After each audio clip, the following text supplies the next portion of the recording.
दिगंबर जैन पंचायत के चुनाव ज्यों-ज्यों नज़दीक आते जा रहे हैं, लोगों का, समाज का रुझान उतना ही बढ़ता जा रहा है। अभी कन्वेंसिंग चल रही है और यह बाहुबली नगर है, जहां सभी समाज के लोग उपस्थित हैं। तो हम उनमें से भी पूछते हैं कि कैसे कुछ सवाल करेंगे हम लोगों से।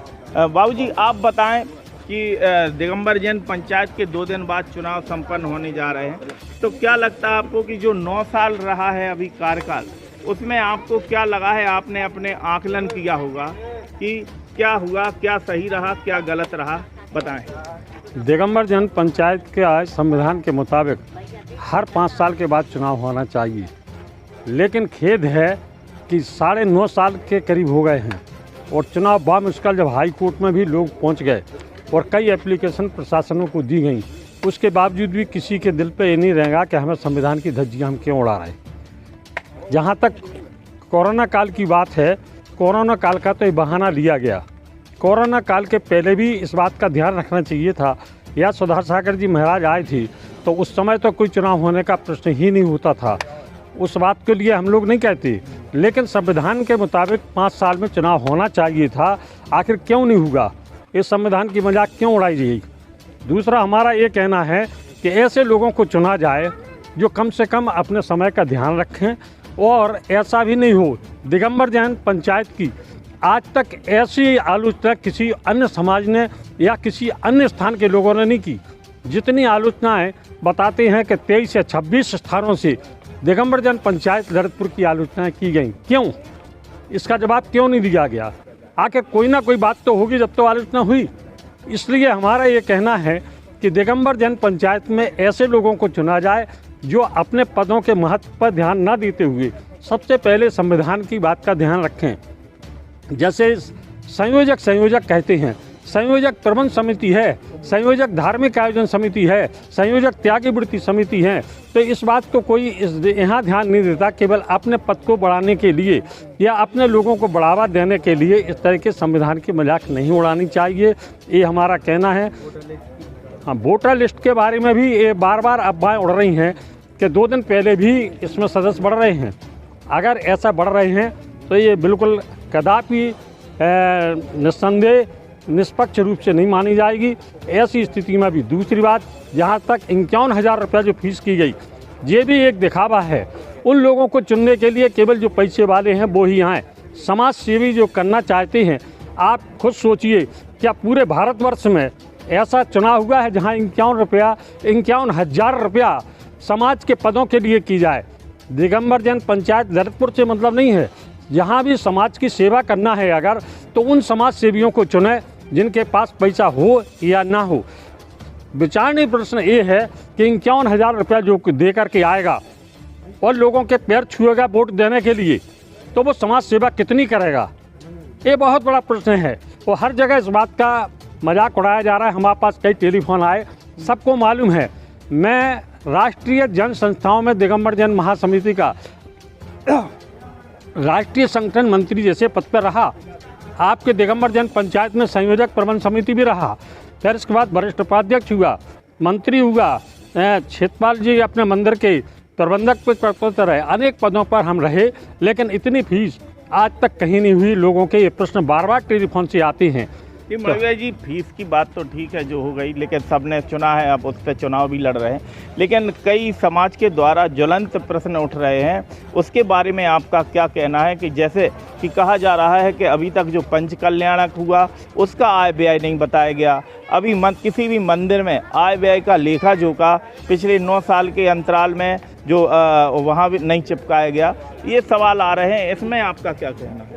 ये बिल्कुल सही है आपकी बात कि हर अनंत चतुर्दशी के दिन हर मंदिर के और हर संस्थाओं के चिट्ठी आती थी, लेकिन इस बार कोई किसी भी प्रकार का हिसाब नहीं दिया गया, बल्कि अपनी बातों को बढ़ावाई के लिए केवल आपने मंच का उपयोग किया।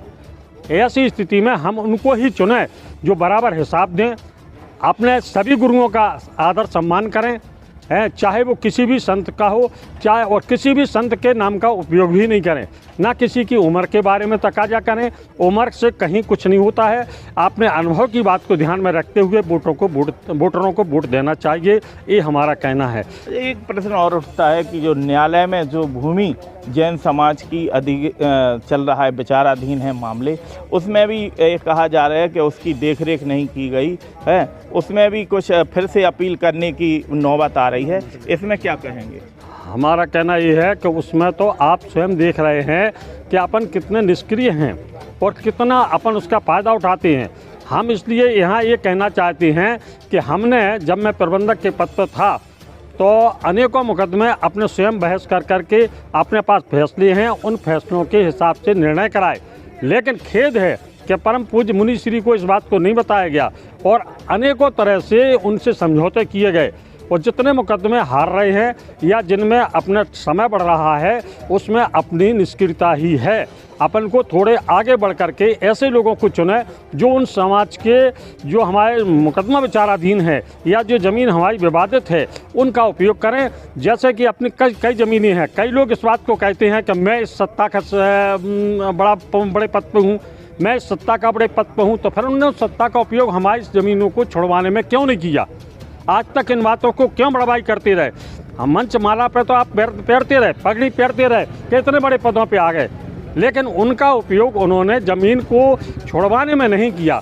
ठीक है, आपने कुछ काम किए, हम ये नहीं कह रहे कि नहीं किए, पर ऐसे काम भी नहीं करना चाहिए जिससे हमारी निष्क्रियता बढ़ती रहे। क्या लगता है कि जो 9 साल कार्यकाल रहा है तो निष्क्रियता पे चला है पूरा? हमारा कहना तो ये है कि केवल एक वन साइडेड काम किया, मोनोपोली की तरह काम किया। जो हमको समझ में आया वो हमने किया।